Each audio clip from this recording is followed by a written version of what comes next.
হচ্ছে। ওয়াকফ আইন খারিজ করতে হবে, ওয়াকফ আইন খারিজ করতে হবে।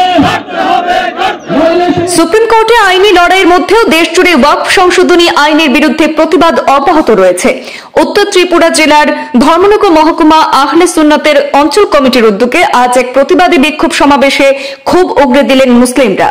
সরকার ইচ্ছাকৃতভাবে ধর্মীয় বিষয়ে হস্তক্ষেপ করে ইস্যু তৈরি করে রাজনৈতিক ফায়দা তুলতে চাইছে বলে অভিযোগ প্রতিবাদীদের।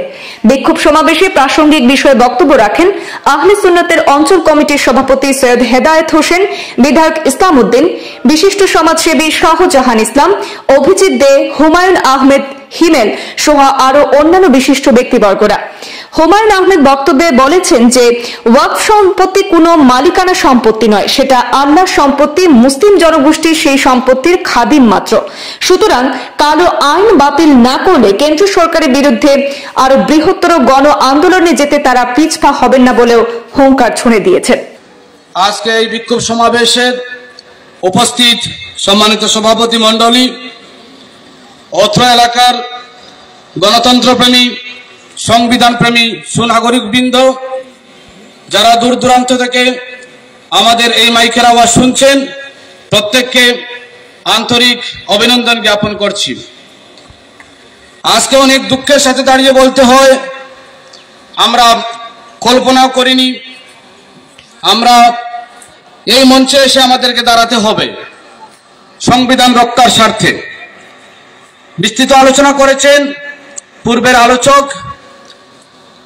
আমি বিস্তারিত আলোচনা করব না। সংক্ষেপে আপনারা যে বিষয়ের উপর অবগত রয়েছেন, আমি সেই বিষয়ের উপর আরবার চর্চা করতে চাই। সম্মানিত উপস্থিতি, ওয়াকফ সংশোধনী আইন 2025, যেটা আপনারা দেখেছেন বিগত দিন সংখ্যাগরিষ্ঠতার বলে আমাদের দেশের কেন্দ্রীয় সরকার সংসদের মধ্যে সেই বিলকে আইনে রূপান্তরিত করেছে। ইতিপূর্বে সমস্ত ভারতবর্ষের জাতি, ধর্ম, বর্ণ নির্বিশেষে সকল অংশের গণতন্ত্রপ্রেমী মানুষ সেই বিলের বিপক্ষে আওয়াজের সাথে আওয়াজ, কণ্ঠের সাথে কণ্ঠ, ভাষার সাথে ভাষা মিলিয়ে প্রতিবাদ প্রতিরোধ গড়ে তুলেছেন। আমরাও ধর্মনগরবাসী সেই প্রতিবাদ থেকে বাদ নই। আমরা এই মঞ্চ থেকে সংক্ষেপে বলতে চাই, অনতিবিলম্বে সেই আইন যাতে খারিজ করা হয়। কারণ আমরা পূর্বে বিভিন্ন জায়গায় বলেছি, ওয়াকফ সংশোধনী আইন এটা গণতন্ত্রের উপর একটা হামলা, গণতন্ত্রের উপর একটা হুমকি, সংবিধানের উপর একটা হুমকি। কারণ সংবিধান ভারতবর্ষের হিন্দু, মুসলিম, বৌদ্ধ, খ্রিস্টান, পাহাড়ি, বাঙালি প্রত্যেক ভাষার, প্রত্যেক মতের মানুষের স্বাধীনতা দিয়েছে।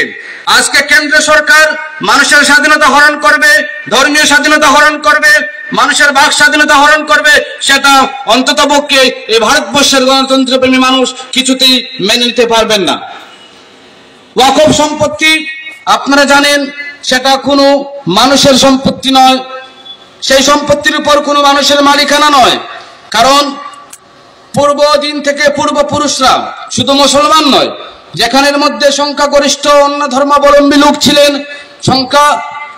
সংখ্যালঘু মুসলিম ছিলেন, যেখানের মধ্যে কবরস্থ দেওয়ার জন্য তাদের সম্পদ ছিল না, তাদের জায়গা ছিল না, অন্য ধর্মাবলম্বী মানুষ, হিন্দু ভাইয়েরা, বৌদ্ধ ভাইয়েরা, খ্রিস্টান ভাইয়েরা মুসলমানদেরকে সেই সম্পদ দান করেছেন, সেই মুসলমানদের স্বার্থে মুসলমানদের কবরস্থ করার জন্য।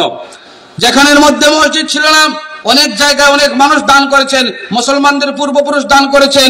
তার সাথে সাথে গণতন্ত্রপ্রেমী ভারতবর্ষের সকল অংশের মানুষ সেই সম্পদ দান করেছেন। সুতরাং আমরা বলতে চাই, সেই সম্পদ কোনো মানুষের সম্পদ নয়, সেই সম্পদ আল্লাহর সম্পদ। আমরা যারা রয়েছি সংবিধান প্রেমী মানুষ, গণতন্ত্র প্রেমী মানুষ, আমরা শুধু সেই সম্পদের খাদিম মাত্র। সুতরাং আমাদের আল্লাহর সম্পদকে রক্ষণাবেক্ষণের দায়িত্ব আমাদের উপরে ছিল, আমাদের উপরেই থাকতে দিন। কোন সরকারের হস্তক্ষেপ আমরা মানছি না। এই সম্পদ কোন সরকারি সম্পদ নয়। আজকে আমাদের ভারতের কেন্দ্র সরকার চাইছেন মুসলমানদের মসজিদের, মুসলমানদের মাদ্রাসা, মুসলমানদের ধর্মীয় প্রতিষ্ঠান, মুসলমানদের কবরস্থান, মুসলমানদের ঈদগাহকে তারা আত্মসাৎ করার জন্য, তারা হস্তক্ষেপ করার জন্য। আমি সেই বিষয়ে বিস্তারিত আলোচনা করব না, আলোচনা করলে দীর্ঘ আলোচনা করতে হবে। আমি ভারতবর্ষের কথা বাদ দিলাম, আমাদের ত্রিপুরা রাজ্যের এখন পর্যন্ত 100টি সরকারি স্কুল বেসরকারি রূপান্তরিত হয়েছে, আমাদের রেল বেসরকারিতে রূপান্তরিত হয়েছে, আমাদের ব্যাংকগুলো বেসরকারিতে রূপান্তরিত হচ্ছে। কিন্তু আমাদের সরকার, আমাদের কেন্দ্রীয় সরকার সেই দিকে নজরআন্দাজ না করে, আমাদের কেন্দ্র সরকার সেই দিকে নজর না দিয়ে মুসলমানদের পূর্বপুরুষদের দেওয়া ওয়াকফ সম্পদের উপর তাদের চক্ষু। আমরা এখান থেকে বলতে চাই, অনতিবিলম্বে আমাদের দেশের সরকার যদি সেই কালো আইন, সেই গণতন্ত্রের উপর হুমকির আইন যদি তারা বাতিল না করেন, তাহলে আমরা অনতিবিলম্বে বৃহত্তর আন্দোলন করতে আমরা দ্বিধাবোধ করব না।